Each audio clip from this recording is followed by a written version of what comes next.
après les brillants exposés de tout à l'heure, je prends la suite. Donc, centenaire de la révolution bolchevique et aussi centenaire de la création de la maçonnerie, tricentenaire de la maçonnerie. Et on peut rajouter aussi le 5e centenaire avec les fameuses 95 thèses de Wittenberg de Martin Luther, 1517, 1717, 1917, et l'apparition de Fatima aussi, on pourrait ajouter ça pour 1917. Ce sont des époques importantes. Il y a ça aussi. Alors, le sujet de la révolution bolchevique de 1917, origine variée, profonde, avec quand même un élément moteur qui ne vous a pas échappé. Et il n'empêche que cette révolution bolchevique de 1917, c'est une étape de la gouvernance mondiale en faveur d'un nouvel ordre mondial, ce fameux New World Order, qui, chose intéressante, a été cité, affiché, il y a une dizaine de jours de ça, lors du fameux club de Valdai, avec, vous savez, les réunions avec Poutine et des représentants de différents pays européens ou asiatiques. Et c'est intéressant parce que cette réunion, donc Poutine s'est exprimé, et vous pouvez écouter la vidéo avec ensuite les interventions des autres participants. Le titre de cette réunion de Valdai, donc en russe et en anglais, et que vous pouvez voir sur le site Russia Today, c'était, écoutez le titre, Destruction créative, : est-ce qu'un nouvel ordre mondial émergera des conflits actuels ? Très intéressant, et c'est évidemment dans la continuité de pensée des propos de Youssef. Et c'est intéressant de voir dans ce club de Valdai, où il y a donc ces pontes, et entre autres c'est donc en Russie avec Poutine en maître de cérémonie, de voir cette expression destruction créative qu'on retrouve dans la destruction libératrice de H.G. Wells 1914, qui est le premier à évoquer l'expression nouvel ordre mondial, de retrouver cette expression chez une réunion sous l'égide du président russe. Et très intéressant, tout de suite après son topo, il a répondu au journaliste qui animait tout ça, qui lui parlait de l'importance de la terre. Poutine a mis en valeur, d'une manière tout à fait positive, dans sa phrase et dans l'expression de son visage et de timbre de voix. Et vous pouvez l'écouter, je crois, c'est dans le site Russia Today, c'est 46e, 47e minute. Il a parlé de la Torah en termes positifs, en parlant de l'importance de la terre, du sol, du territoire. Il a dit, la Torah nous dit que renoncer à son territoire, c'est un grand péché. Donc c'est peut-être un petit clin d'œil à la communauté Lubavitch, avec Bar el-Lazar, qui l'entoure face aux Rothschild du monde occidental. Voyez-vous, on a cité tout à l'heure Alexandre Solzhenitsyn et l'excellente vidéo d'Hervé, qui est simplement rien à dire, c'est parfait, c'est factuel. Désagréable pour certains, mais c'est authentique, donc il faut s'y plier. L'homme est de feu au mensonge, mais de glace à la vérité, comme disait Jean de La Fontaine. Et il y a une chose que je vais traiter, c'est pourquoi le couple, Nicolas II et sa femme, princesse allemande, Alix de Hesse-Darmstadt, qui s'appelait Alexandra Feodorovna, pourquoi ce couple a failli ? Qu'est-ce qui s'est passé ? Il y avait Raspoutine et il y a eu quelque chose. Pourquoi ce couple qui était pieux, droit, pourquoi il est tombé ? Un peu comme Louis XVI et Marie-Antoinette. Alors, avant d'évoquer cette chose-là, il faut évoquer des faits matériels. Voyez-vous, le problème actuellement, c'est qu'on évoque toujours les faits matériels, mais on oublie aussi les faits spirituels. Et des propos comme Youssef sont excellents pour souligner l'élément moteur à l'origine de faits matériels. Oh, je ne vais pas me forcer, hein. Voyez-vous, on a cité Anthony Souton, ça a été réédité aux éditions Retour aux sources en français, donc sur le rôle de la City de Wall Street en faveur du nazisme et du communisme. Et on l'a dit, le président Wilson et l'administration Wilson, parce qu'il n'était pas seul évidemment, tous ces gens-là ont favorisé par exemple le départ de Trotsky vers la Russie, Petrograd. Vous avez eu la création de la Croix-Rouge américaine à Petrograd pour officiellement sauver les indigents, les malheureux, mais qui en fait était un repère d'espions, et puis en même temps une possibilité de se faire de l'argent via de nombreux fonctionnaires américains et d'agents en tout genre comme Armand Hammer, entre autres, mais il y en avait bien d'autres. Il y avait William Boyce Thompson, par exemple. Vous avez eu le rôle de l'Allemagne avec le chancelier Bethmann Hollweg qui a signé l'accord permettant à Lénine de gagner en train Petrograd. Et l'Allemagne a joué un rôle décisif aussi dans la réussite de la révolution bolchevique. Et vous savez, il est toujours très intéressant de voir derrière les faits l'esprit. Et il faut savoir, lorsque Lénine est arrivé à Petrograd, il y avait un comité d'accueil, en particulier un orchestre bolchevique, qui était là pour l'accueillir et qui a joué donc un morceau de musique d'accueil. Devinez, quel morceau de musique? C'est la Marseillaise. L'orchestre bolchevique a joué la Marseillaise au camarade Lénine. Il n'allait pas lui jouer l'Ave Maria de Schubert. Ou bien, alors là, je ne comprends plus rien. Il a joué la Marseillaise. Pourquoi? Parce que les révolutionnaires, Lénine, Trotsky, etc., étaient les grands admirateurs de 1789. Robespierre, Marat, Saint-Just, etc. 1789 représentant la rupture dans la tradition, la rupture dans la transcendance. On revient toujours aux faits spirituels, avec ensuite des conséquences politiques, matérielles. Et donc c'est tout à fait logique que cet orchestre bolchevique ait joué cette Marseillaise comme l'hymne parfait de la Révolution avec un grand R. Il faut rappeler aussi le rôle de grands financiers comme un juif suédois qui est banquier, qui s'appelait Olof Eichberg, qui va jouer un très grand rôle, et Anthony Souton l'a parfaitement expliqué, dans le financement du mouvement bolchevique, en particulier avec la création en 1921-22 de la Ruscombank, qui est une banque soviétique, avec en particulier en son sein un Américain qui s'appelait Max May, chargé des relations internationales et qui était un agent de Wall Street.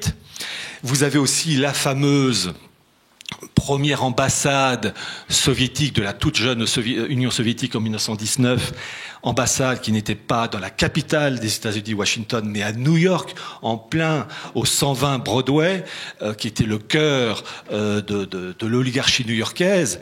Et, chose intéressante, Anthony Souton nous explique que cette ambassade soviétique était dirigée non pas par un Russe, mais par un Allemand qui s'appelait Ludwig Martens, qui lui-même avait travaillé au sein d'une entreprise américaine de Wall Street et l'entreprise qui s'appelait Weinberg & Postner. Donc c'est très intéressant de voir les liens entre ces apparentes oppositions, le capitalisme américain et le communisme messianique de Lénine et de sa clique. Le communisme, avec le rôle éminemment important de juifs imminents, Trotsky en étant qu'un exemple, mais on aurait pu citer Yagoda ou Kaganovitch, pour tout ce qui est destruction en vue d'un idéal supérieur. Ces événements bolcheviques ont abouti à deux choses, à deux malheurs, la souffrance, sous-entendu la faim, et la peur. Et pour illustrer rapidement, avant de rentrer dans le cœur du sujet, vous avez deux histoires qui résument l'esprit du bolchevisme concernant la faim tenace, on ne mange pas à sa faim, et la peur permanente. La première histoire, c'est au sujet de la faim. Donc en Union soviétique, un père de famille, avant de passer à table avec sa femme et ses enfants, qui dit à l'ensemble de la fratrie, j'ai deux nouvelles à vous annoncer, une bonne nouvelle et une mauvaise nouvelle. Et donc avant de passer à table, la mère et les enfants disent « Bien écoute, la bonne nouvelle, on va commencer par ça ». Et le père de famille dit « Bien la bonne nouvelle, c'est que ce soir, nous mangerons de la merde ». La mère de famille, les enfants disent « C'est ça la bonne nouvelle, mais c'est quoi alors la mauvaise ?» Eh bien, dit le père de famille, la mauvaise nouvelle, c'est qu'il n'y en aura pas pour tout le monde. Ça résume la faim et la famine de ce pays. Et l'esprit de peur qui vraiment régnait avec l'action des bolcheviks a été résumé par l'histoire suivante. Un Anglais, un Français, un Russe soviétique qui sont réunis et qui parlent du bonheur suprême, l'idéal suprême, de joie suprême. L'Anglais qui dit « Moi, le bonheur suprême, c'est de partir à la chasse avec mon chien, chasse au canard. Il pleut, peu importe, je chasse, je n'attrape rien, peu importe, mais je passe une excellente journée, pleine nature, je rentre chez moi, je me fais un bon feu de cheminée, un whisky, je fume la pipe, je suis dans mon fauteuil, mon chien à mes pieds, voilà, ça, c'est le bonheur suprême. » Le Français dit, moi, le bonheur suprême, mon idéal suprême, c'est pas tout à fait ça. Mon idéal suprême, c'est d'être aux Folies Bergères, jolie fille, excellent repas, un bon cigare, et là, je passe une soirée extraordinaire. C'est ça, le bonheur suprême. Moi, dit le Russe, c'est pas tout à fait la même chose. Le bonheur suprême, dit soviétique, c'est d'être réveillé très tôt le matin, par des coups répétés à la porte. Je me lève précipitamment de mon lit. J'arrive à toute allure à la porte. Je l'ouvre et là, j'ai deux hommes habillés d'un long manteau de cuir noir qui me regardent froidement et qui me disent « Vous êtes Monsieur Tchekhov ?» Eh ben, mon bonheur suprême, c'est de pouvoir leur répondre « Monsieur Tchekhov, ah non, c'est l'étage au-dessus. » Voilà le régime bolchevique. La faim et la terreur. Il n'empêche qu'on va quand même parler du couple Nicolas II et de sa femme et des origines. Parce que pour comprendre la révolution bolchevique et du comportement de ce couple, il faut remonter en arrière. Voyez-vous, très rapidement, vous avez deux judaïsmes. Le judaïsme d'avant le Christ et un nouveau judaïsme qui voit le jour, chiffre arrondi, entre 100 et 500 après Jésus-Christ, avec, sous l'action du rabbin Akiba, la mise en place du Talmud, Mishnah, Gemara, Mishnah les écrits du Talmud, Gemara les commentaires, travaux qui continuent après Akiba et qui en gros se terminent en 500. Bon. Ce nouveau judaïsme s'est construit en opposition à une autre religion qui montait en puissance avec des conséquences spirituelles et matérielles, le catholicisme. Donc pour comprendre ce nouveau judaïsme, le Talmud et tout ce qui va avec, il faut le comprendre en fonction de son opposé. C'est-à-dire qu'il faut connaître le catholicisme pour comprendre qu'est-ce que le judaïsme talmudique n'aime pas. Il s'est construit en opposition au christianisme. Et uniquement au christianisme, pas l'islam, puisqu'entre 100 et 500, l'islam n'existait pas. Donc, il faut savoir l'élément clé. L'élément clé que le judaïsme talmudique déteste, abhorre, c'est le principe de l'incarnation. Le fait qu'il y ait eu un homme appelé Messie qui s'est présenté comme fils de Dieu incarné, le Christ, ça c'est l'abomination absolue en raison de conséquences spirituelles et temporelles, puisque ce christianisme, ce catholicisme, a permis d'un point de vue spirituel d'établir un intermédiaire spirituel via le prêtre, et à son sommet le pape, qui est le vicaire du Christ, l'intermédiaire entre le ciel et la terre, et d'un point de vue politique, un intermédiaire politique qui va prendre la forme, avec le cas de la France, qui est la fini l'Église, du baptême de Clovis, où la monarchie française de Clovis à Louis XVI, le roi de France, est le lieutenant du Christ d'un point de vue temporel. Et donc, ce christianisme a instauré un modèle extraordinaire, unique, que la nouvelle synagogue déteste. C'est-à-dire le christianisme a mis en place un intermédiaire qui repose sur l'existence d'un Messie, le Christ, qui se présente comme fils de Dieu incarné. Cette chose-là doit être détruite, car pour le judaïsme talmudique, le vrai Messie n'est pas arrivé, il l'attend toujours, et la finalité c'est, et c'est le résumé spirituel et politique de la synagogue depuis 2000 ans, faire du peuple juif le peuple prêtre, intermédiaire unique entre le Dieu unique et le reste de l'humanité non juive, encadré par les lois noachites, c'est-à-dire les lois pour les non-juifs, ce peuple, cette humanité non-juive, se retrouvant au seuil d'un temple restauré, le tout avec un Messie universellement reconnu par la synagogue. C'est ça la finalité du projet. Et tous les événements politiques qu'on connaît depuis 2000 ans ne sont que des outils pour aboutir à cet idéal, entre guillemets. L'idée de messianisme a commencé dès la naissance de ce nouveau judaïsme. Je vais vous citer le rabbin Akiba, mais vous avez eu au même moment le fameux Bar Kokhba qui s'est battu contre les Romains et qui a d'ailleurs anéanti toute une légion romaine. Et l'empereur Adrien de l'époque a mobilisé entre un tiers et la moitié de l'armée romaine pour avoir sa peau. Et Bar Kokhba et ses hommes se sont réfugiés dans la forteresse du Bétar, dont le nom a servi par la suite. Et ils ont été donc exterminés. Mais c'est très intéressant, Bar Kokhba se présentait comme le Messie. Il se présentait aussi comme le libérateur d'Israël et rendre à Israël toute sa gloire aux dépens des non-juifs. Très intéressant, je lisais récemment, enfin quelque temps de ça, les propos du rabbin Abraham Cohen, qui à l'époque était rabbin en Angleterre à Birmingham, et il disait que vraiment le peuple juif est à distinguer du reste de l'humanité, et il disait pour cela, tout le bien qui est fait au peuple juif, c'est un bien qui est fait à Dieu dans le ciel. Tout mal fait au peuple juif, c'est un mal fait à Dieu dans le ciel. Donc vraiment, il associe la destinée du peuple juif à Dieu, au Dieu unique. À partir du moment où vous avez eu la mise en forme de ce nouveau judaïsme, avec la Kabbale qui va avec, la Kabbale, pour faire court, qu'est-ce que c'est ? C'est l'interprétation ésotérique du Talmud. Vous avez eu la mise en forme d'un nouveau modèle. Alors je tiens à préciser une chose, vous avez eu évidemment des hérésies, il y en a la tonne, l'arianisme, les bogomies, les katas, les albigeois, etc. Toutes ces hérésies ne sont que des conséquences de l'action de la synagogue pour altérer le christianisme et pour dissoudre les nations chrétiennes et détruire les principes propres à l'héritage né de l'arrivée du Christ, c'est-à-dire le Dieu trinitaire, le principe de l'incarnation, etc.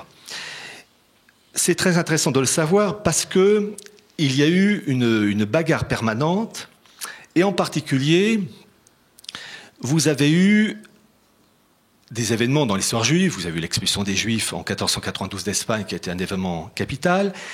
Et je reviens très rapidement à ce petit élément que je vous citais à l'instant, l'exemple de la Kabbale chrétienne. Vous avez eu cette volonté de créer une sorte de pont entre les Juifs et les chrétiens, dans le sens en disant que la Kabbale, qu'on trouve, selon les Juifs, dans l'Ancien Testament, peut servir pour les chrétiens, et il ne faut pas tomber dans ce piège, parce que vous avez eu, par exemple, des Juifs au XIXe siècle qui se sont convertis au catholicisme, et je pense à un rabbin, le rabbin Paul David Drake, qui, à titre personnel, sans vouloir remettre en cause sa conversion, a dit des choses tout à fait justes contre le Talmud, etc. Mais il a mis en valeur cette Kabbale chrétienne et il ne faut pas tomber là-dessus, dans ce piège, dans ce sens que, le dépôt de la foi dans le catholicisme est clos avec Saint Jean. C'est-à-dire qu'on ne peut rien enlever, rien rajouter, ne serait-ce qu'une virgule. Et ces gens-là voudraient, par des moyens détournés, modifier l'héritage né du Christ avec la tradition de l'Église et y introduire une Kabbale chrétienne. Il ne faut pas tomber dans ce piège parce que c'est une manière subtile de dissoudre et d'affadir le système. Et c'est en particulier, je vous dis, l'ex-rabbin Drake, mais il y a d'autres qui ont repris le modèle. Bon. Très rapidement, vous avez eu, on l'a cité, suite à l'expulsion des Juifs d'Espagne en 1492, qui a constitué un choc terrible pour la communauté juive. Vous avez eu une refonte dans le judaïsme avec Isaac Luria, qui a donc lancé l'idée que le peuple juif était le peuple qui pouvait agir par lui-même pour faire venir le Messie via différentes méthodes d'action. Et vous avez eu, par la suite, au XVIIe siècle, Sabbatai Tzvi, une branche du judaïsme qui s'est convertie faussement à l'islam dans le but d'agir et de pervertir le système de l'intérieur. Et puis, vous avez eu, en particulier, au XVIIIe siècle, une autre personne, qui est le fameux Jacob Frank, 1726 1791, qui, lui, s'est converti faussement au catholicisme et dont l'objectif était, lui et ses amis, de pervertir de l'intérieur le catholicisme en lien avec le sabbatianisme qui touchait le monde musulman. Je vais vous citer un document extraordinaire, unique, c'est la première fois qu'il est cité, j'ai eu la chance de l'avoir. Il y a un institut aux États-Unis, qui est le Jewish Institute, à Cincinnati, plus précisément, dirigé par des spécialistes du judaïsme, et vous avez un spécialiste du monde de tout ce qui est Talmud et Kabbale, qui s'appelait Ben Zion Wacholder. Lui et son équipe, ils ont trouvé 3 pages, 3 feuillets, écrits de la main de Jacob Frank et 3 de ses disciples. Alors je vais vous lire le petit passage, parce que c'est sorti en 1982, volume 53 d'une revue scientifique de cet institut. Donc il part d'un document comportant 4 pages. Les pages 1 et 2 comprennent 30 lignes chacune, la page 3, 28 lignes, et la page 4, 15 lignes, ce qui représente au total 103 lignes. Les auteurs de la lettre, entre autres d'être Jacob Frank, les auteurs de la lettre, dont les noms apparaissent sur les 3 dernières lignes du document, sont Shlomo ben Elisha Shor, son frère Nathan Nata et Yeroham ben Hanania, qui ont pris la tête du mouvement franquiste après la mort de leur maître, Jacob Frank, en 1791. Ce document est extraordinaire, pourquoi ? Parce que les originaux qu'ils ont trouvés exposent la pensée franquiste et exposent en particulier tous les événements du 19e, 20e siècle, et jusqu'à notre époque, avec la révolution bolchevique, les événements du 19e siècle, évidemment, avec la chute de la monarchie fin 18e, la révolution bolchevique, le nazisme, Vatican II. Je vais vous citer l'objectif, la pensée, la doctrine de Jacob Frank. C'est la première fois que c'est dit en public. Je cite Ben Zion Holder.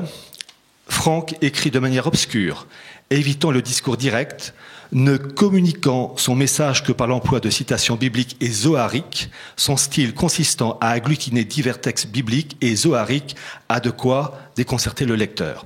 Mais l'ensemble du message n'en passe pas moins et peut se résumer ainsi. Premier point, Frank prédit le massacre imminent des Juifs au sein de toutes les grandes et petites nations d'Europe dans le cas de l'Apocalypse. Deuxième point, le salut des Juifs dépend de leur acceptation de la foi d'Édom, c'est-à-dire Rome, christianisme, pour en fait le pourrir de l'intérieur. C'est Vatican II. Troisième point, Jacob Frank est la réincarnation du patriarche Jacob. Quatrième point, Jacob Frank dirigera la rédemption d'Israël en soumettant le monde, y compris l'Église catholique. On a tout le programme exposé et résumé de la pensée franquiste et tous les événements du 19e siècle, fin 18e, 19e, 20e et début 21e siècle sont la conséquence de tout ce programme.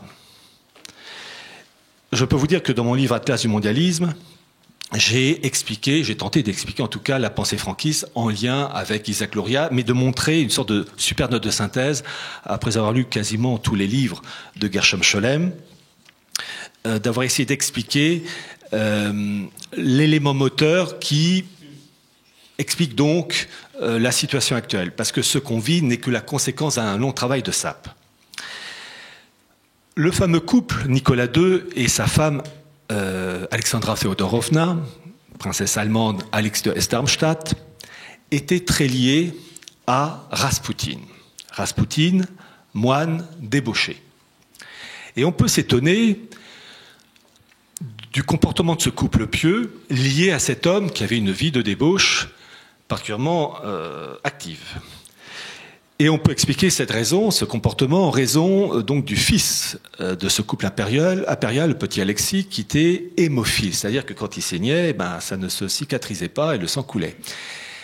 Et Raspoutine arrivait à calmer et à arrêter le flot sanguin et à sauver l'enfant. Miracle ou prodige ? Le miracle est divin, le prodige il est diabolique.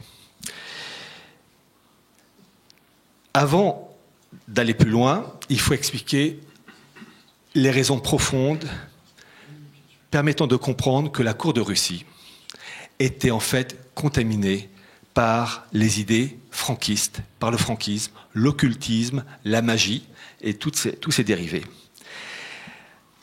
Jacob Frank a lancé un mouvement de perversion et de volonté de se convertir au catholicisme, mais dans le but de détruire le système de l'intérieur. Il le dit d'une manière tout à fait claire. Et il eut en particulier un petit cousin qui s'appelait Junius Frère, enfin Moses de Brusca, dit Franz Thomas von Schoenfeld, qui va prendre le nom, au moment de la Révolution française, le nom de Junius Frère, qui va s'introduire et favoriser la diffusion de ses idées.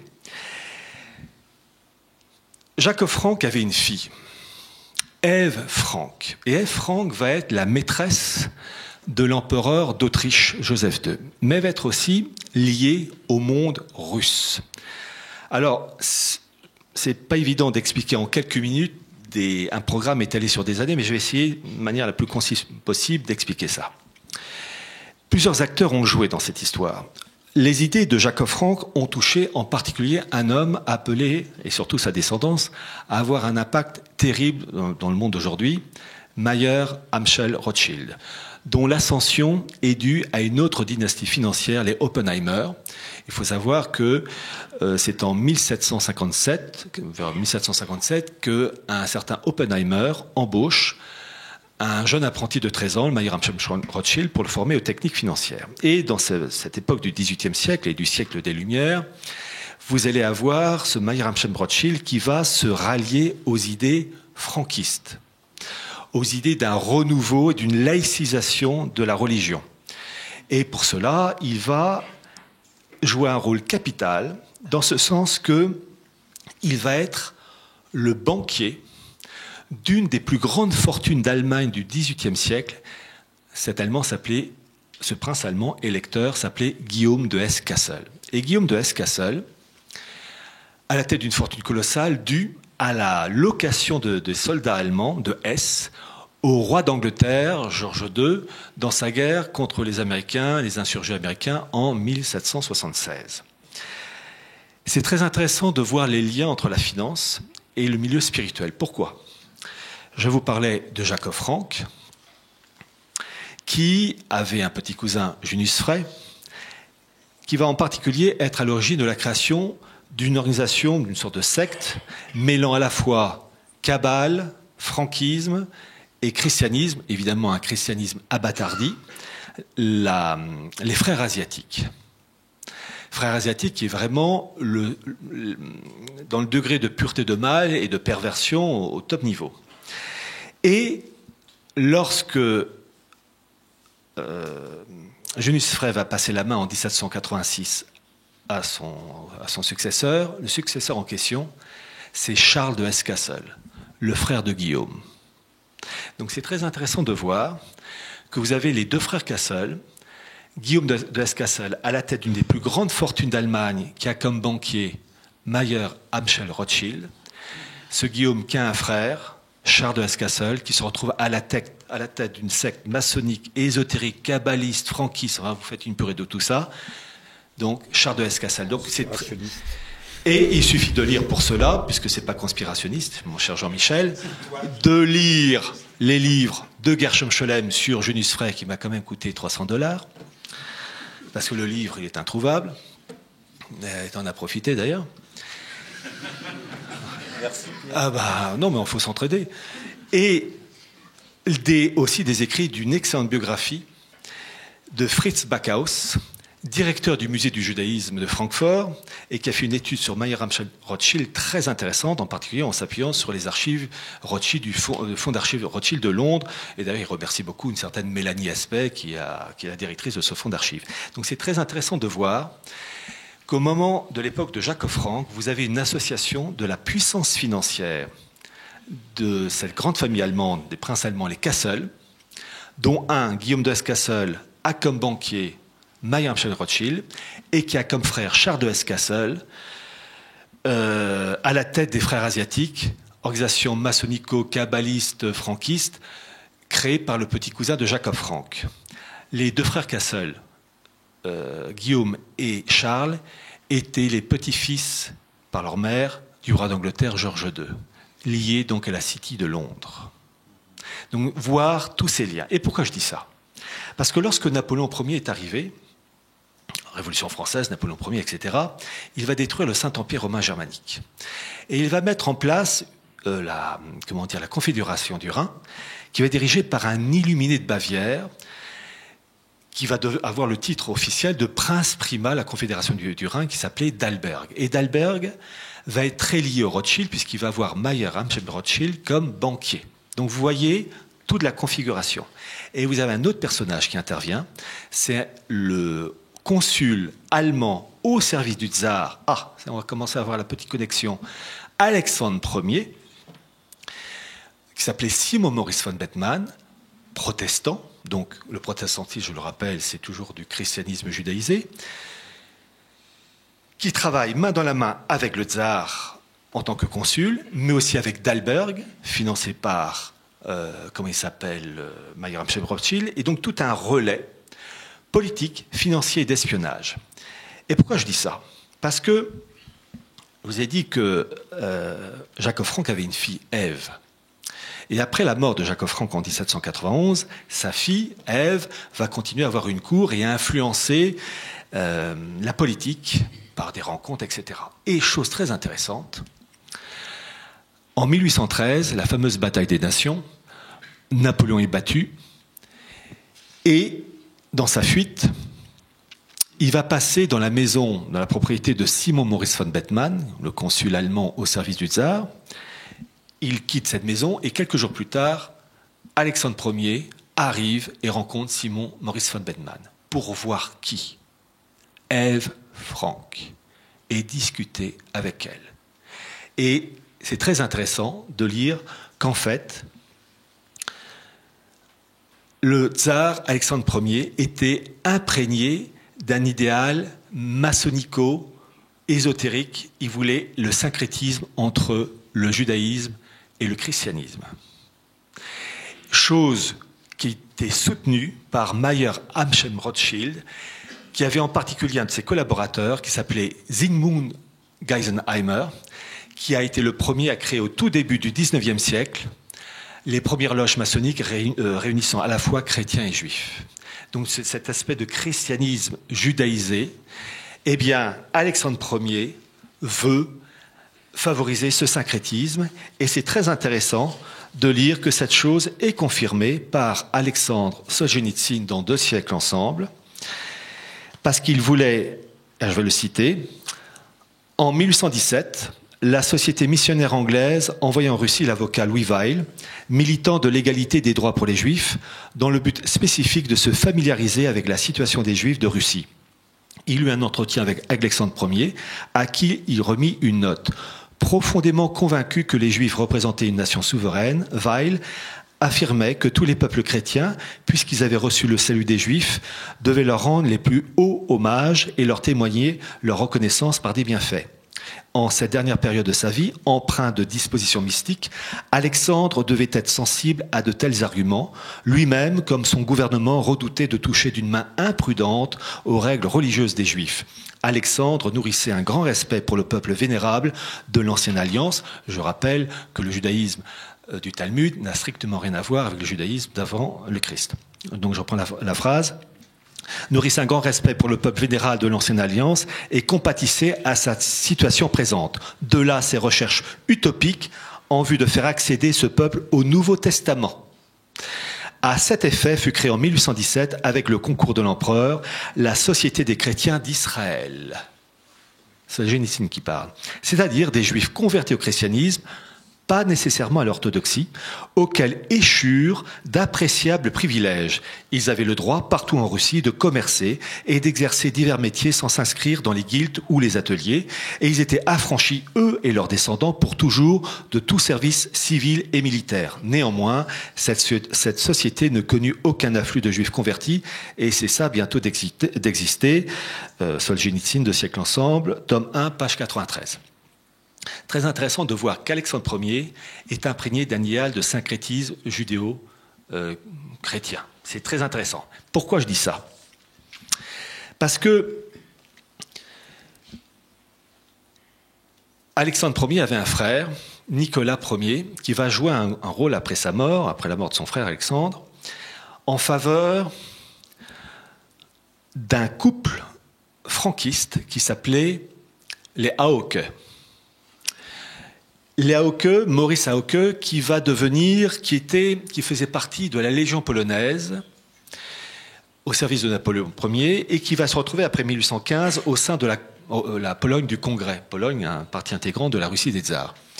Et ce Hauke, Maurice Hauke, va jouer un très grand rôle. Entre autres, il va sauver la vie du frère du tsar, Constantin, et en raison de son sacrifice, et en sachant que la femme de Maurice Hauke meurt peu à peu, il y a donc des enfants qui se retrouvent orphelins, et le tsar de l'époque, le successeur d'Alexandre Ier, Nicolas Ier, va prendre 2 enfants comme pupilles au service du tsar.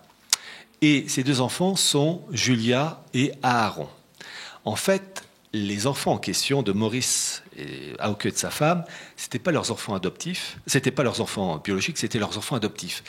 Vous verrez pour ceux qui liront mon livre Atlas du mondialisme, en fait, les Hauke avaient adopté des enfants d'un autre couple juif, et suite à la disparition donc de Maurice et de sa femme Hauke, parmi tous les enfants, il y en a 2 qui ont été retenus. Et donc le tsar Nicolas Ier va, parmi tous ses enfants, adopter Julia et Aaron. Et Julia Hauke va devenir la dame d'honneur de l'épouse du tsar qui succède à Nicolas Ier, qui est Alexandre II. Donc on a une Julia Hauke juive, issue du mouvement franquiste, qui se retrouve comme dame d'honneur au sein de la cour de Russie. Or, on apprend, grâce au biographe de Jacques Offrand, qui est un juif polonais qui s'appelait Alexandre Krauss-Haar, que la cour de Russie était complètement contaminée par un esprit judéo-chrétien, en particulier avec une famille qui s'appelait les Sturz, et une femme en particulier, Roxandra Sturz. Et c'est très intéressant de voir que les idées de christianisme mêlées à la Kabbale et au franquisme touchent la cour de Russie, avec l'arrivée au sommet de la cour du tsar d'une de ses plus grandes représentantes, avec Julia Hauke. Et c'est très intéressant de voir ça. Pourquoi ? Parce que cette Julia Hauke va épouser un certain Alexandre Battenberg. Et Alexandre Battenberg avait un frère qui s'appelait Charles. Et ce Charles de Hesse était le grand-père de l'épouse de Nicolas II. Et pourquoi je dis ça ? Et là, je vais aborder un sujet, pas trop longtemps, mais aborder un sujet clé. Voyez-vous, lorsqu'on parle des événements historiques, il faut voir les faits matériels, ça évidemment. Mais ça ne suffit pas. Il faut voir aussi l'être humain. Et l'être humain, il varie en fonction de plein de critères. L'origine sociale. On n'a pas la même mentalité quand on est d'origine sociale modeste ou haute. On n'a pas la même mentalité quand on vient d'une origine sociale modeste et qu'au fur des générations, on a grimpé dans la société, dans la hiérarchie sociale, sur 3, 4, 5 générations, ou bien d'un coup en une génération. On n'a pas la même mentalité quand on est issu d'une famille qui, dans certains cas, peut être droit et intègre, et puis dans un autre cas, avoir des problèmes psychologiques, des problèmes d'alcool, des problèmes en tout genre. Cela a un impact. Et on n'a pas la même mentalité quand on a une famille animée de pensées droites, pieuses, comparé à une autre famille où on a eu des parents ou des grands-parents qui ont plongé dans l'occultisme, la magie, des choses de ce style-là. Et ça marque l'âme. Et on transmet, au même titre qu'on transmet un héritage biologique, on transmet un fond psychologique, affectif et une âme plus ou moins ordonnée. Et lorsqu'on part de la Kabbale, c'est-à-dire avec une forme de magie, d'ésotérisme, etc., lorsqu'on part du franquisme, on est dans la magie. Or, il faut savoir que Nicolas II descendait en ligne directe de Charles de Hesse-Kassel, le successeur de Junius Frey. Et la femme de Nicolas II, qui était une demoiselle de Hesse, descendait aussi de cette famille-là. C'est-à-dire que la famille de Hesse, cette princesse allemande, cette famille allemande, c'était une famille pourrie par l'occultisme, la magie, l'esprit de Kabbale, le tout mélangé du christianisme. Et ça a contaminé la tour de l'esprit en créant un court-circuit, j'allais dire psychologique, dans la mentalité d'un Nicolas II et de sa femme, mêlant à la fois une certaine piété réelle, mais aussi des idées de magie. Pourquoi ils étaient à ce point fascinés par Raspoutine, par ce côté magique de Raspoutine? C'est qu'en fait, Nicolas II, comme sa femme, était marqué par ces influences de la Kabbale et de la magie et de l'ésotérisme venant de leur ancêtre, Charles de Hesse-Cassel. Et c'est tellement vrai que le nommé Raspoutine venait d'une secte religieuse qui s'appelait les Klits, qui pratiquait la même chose que les franquistes, prière, religion et débauche sexuelle. Un mélange tordu de rigueur morale et en même temps de magie et d'ésotérisme. C'est un élément capital, au même titre qu'il y a un roi de France qui m'a toujours intéressé, c'est Louis XVI, homme intelligent, cultivé. Les travaux de Paul et Pierrette Giraud-de-Coursac ont parfaitement expliqué la qualité intellectuelle de cet homme. Et pourtant, sa politique a foiré. Il a terminé sur l'échafaud le 21 janvier 1793. Mais il faut savoir que Louis XVI, comme ses frères Louis XVIII et Charles X, étaient marqués par des idées d'ésotérisme. Comment ? Par leur mère Marie-Joseph de Saxe. Marie-Joseph de Saxe, fille du roi de Pologne, Auguste III. Auguste III, pourri par les idées de lumière, pourri par l'idée de la Kabbale et de l'ésotérisme. Auguste III de Pologne, grand-père de Louis XVI, et parrain de Jacob Frank. Très intéressant de voir. Donc la jeune fille en question, Marie-Joseph de Saxe, à la cour de Pologne, elle a vécu dans une ambiance d'ésotérisme, de Kabbale mélangée à du christianisme. Il faut savoir que Jacob Frank, quand il s'est converti faussement, s'est converti avec beaucoup de personnes qui ont été pour la plupart anoblies et qui se sont retrouvées au sein de la cour de Pologne, donc avec une idée de perversité. La rédemption par le péché, c'est quand même un truc assez tordu. Bon, faut y penser. La première fois que j'ai vu ça, c'est en allemand. Erlösung durch Sünde. Sur le coup, j'ai dit, je comprends pas. Là, je comprends pas. Erlösung, c'est bien rédemption. Durch Sünde, par le vrai. C'était ça. Et donc, pour comprendre les événements historiques, je vais terminer par cela. Vous devez certes voir l'effet matériel, mais intéressez-vous toujours à la personne humaine, son origine sociale, sa formation psychologique, affective, spirituelle. Si vous avez des parents, des grands-parents, des arrière-grands-parents propres, droits, intègres, les probabilités, c'est pas évidemment à 100%, les probabilités sont fortes pour que vous soyez dans la continuité. Si vous avez des parents, grands-parents, arrière-grands-parents qui ont plongé dans de la magie, dans des trucs ésotériques, ils ont d'une certaine manière pollué leur âme et ça va se répercuter dans les générations suivantes. Et on ne peut pas comprendre l'histoire, et entre autres des événements pour la Révolution française avec Louis XVI et la Révolution bolchevique avec Nicolas II et sa femme, Alix de Herz-Darmstadt, si on ne comprend pas que ces gens-là étaient marqués par l'ésotérisme. Et il faut savoir ça, pourquoi ? Parce que eux, les kabbalistes, ils le savent. Ce n'est pas pour rien que le fameux couple Julia Hauke et son mari Battenberg, les 5 enfants qu'ils ont eus, ils ont eu 2 fils qui ont immédiatement, sans problème, épousé l'un la fille de la reine Victoria, l'autre sa petite fille.